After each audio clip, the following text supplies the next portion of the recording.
మా ముఖ్యమంత్రి గారు మన రోజున మేనిఫెస్టో రిలీజ్ చేయడం జరిగిందండి.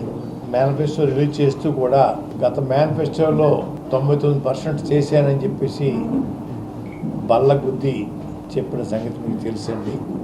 అదే విధంగా చంద్రబాబు నాయుడు గారు 2014-19 మేనిఫెస్టోలో ఎంత పర్సంటేజ్ అమలు చేశారన్నది ఈ రోజుకి చెప్పలేని పరిస్థితి అయింది. ఇప్పటికీ మించిపోయింది లేదు. జగన్మోహన్ రెడ్డి గారి కన్నా ఎక్కువ నేను మేనిఫెస్టోలో ఉన్న అంశాలన్నీ అమలు చేశానని చెప్పేసి చెప్పగల ధైర్యం ఉందా అని చంద్రబాబు నాయుడు గారిని, వారి కూటమిలో ఉన్న ప్రముఖ సినీ నటులు పవన్ కళ్యాణ్ గారిని అడుగుతా ఉన్నాను.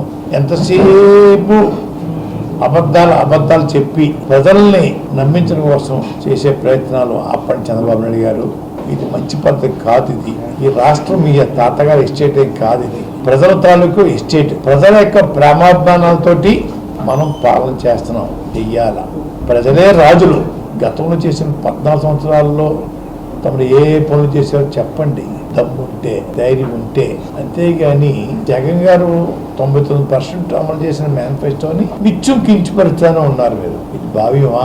ఇది గౌరవమా? మీరు ఏం చేస్తారు, ఏం చేశారో చెప్పవలసింది పోయి మా ముఖ్యమంత్రి గారి మీద నిత్యం దాడి చేయటం అనేది హర్షించలేకపోతున్నాం, బాధపడతా ఉన్నాం. మీరు ఇచ్చారా చంద్రబాబు నాయుడు గారు? మాటలు కొంచెం మంచిగా మాట్లాడి నేర్చుకోండి. పవన్ కళ్యాణ్ గారు నిత్యం బూతులు మాట్లాడుతూ ఉన్నారు. ఒక పక్క పెద్దయినా గౌరవిస్తున్నాను, ప్రేమిస్తున్నాను చెప్పి విషయాల మీద అవగాహన లేక, తెలుసుకోవడానికి ఖాళీ లేక బూతులు మాట్లాడుతూ ఉన్నారు. ఇది పవన్ కళ్యాణ్ గారు ఇది మంచిది కాదు సుమా అని చెప్పి తెలియజేస్తా ఉన్నాను. తుని సంఘటన అని చెప్పి సంబోధిస్తూ 2014లో జరిగిన ఉద్యమం కింద మాట్లాడుతూ ఉన్నారు. 2014 జరిగిందా ఉద్యమం? 2016 అన్నయ్య. అంటే అవగాహన లోపం ఎంత ఉందో దాన్ని బట్టి అర్థం. వారి పక్కన వారి ఉమ్మడి అభ్యర్థి నెహ్రూ గారు ఉన్నారు. నెహ్రూ గారు అడిగి తెలుసుకోవాలా? ఈ రైలు సంఘటన పూర్తిగా వైసీపీ వాళ్ళు చేయించేది చెప్పేసి అభియోగం మోపుతా ఉన్నారు పవన్ కళ్యాణ్ గారు. ఆ రోజు ఆ వైసీపీలో మీ పక్కన నెహ్రూ గారు ఉన్నారండి. వారిని అడిగి తెలుసుకోవాలా? తెలుసుకోకుండా ఎప్పుడో 2014 తెలిసిపోయిందంట రైలు తగలబెడతారండి. బహుశా వాళ్ళ గురువు గారు చంద్రబాబు నాయుడు చెప్పుకుంటారని నేను అనుకుంటా ఉన్నానండి. అయ్యా పవన్ కళ్యాణ్ గారు ఇంకో మాట, తమది ఏ ఊరండి అయ్యా? ఏ ఊర్లో పుట్టారు? మీ మండలం ఎక్కడండి అయ్యా? మీ జిల్లా ఎక్కడండి అయ్యా? కొంచెం తెలియజేయాలండి అయ్యా. హైదరాబాద్ నుంచి పిఠాపురం అంతా వచ్చేయడానికి కారణం పెట్టండి ఎమ్మెల్యే పదవి కోసం. ఈ హైదరాబాద్ పొడి చేయొచ్చు కదా. పెద్ద మెజార్టీతో మీ ఎమ్మెల్యే అందరూ గెలిచారు కదా. మీ పెట్టిన అభ్యర్థి అందరూ పెద్ద మెజార్టీతో గెలిచారు కదా. ఎందుకు పోటీ చేయలేదు? పిఠాపురం నుంచి పారిపోయి వచ్చేస్తున్నారు.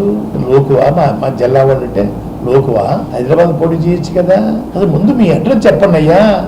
ఎక్కడ పుట్టారు? ఏ ఊర్లో ఉన్నారు? ప్రస్తుతం ఏ ఊరు ఉంటున్నారు? మీ జిల్లా ఇది, మీ మండలం ఇది చెప్పండి ఒకసారి. ఏమి చెప్పకుండా గాలిలో వచ్చేస్తారా?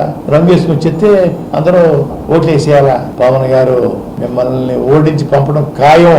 ఓడించి పంపకపోతే నా పేరు పద్మనాభం కాదు, పద్మనాభరెడ్డిగా మార్చుకుంటాను. మిమ్మల్ని ఓడించి పంపకపోతే పద్మనాభం కాదు, నా పేరు పద్మనాభరెడ్డిగా మార్చుకుంటాను.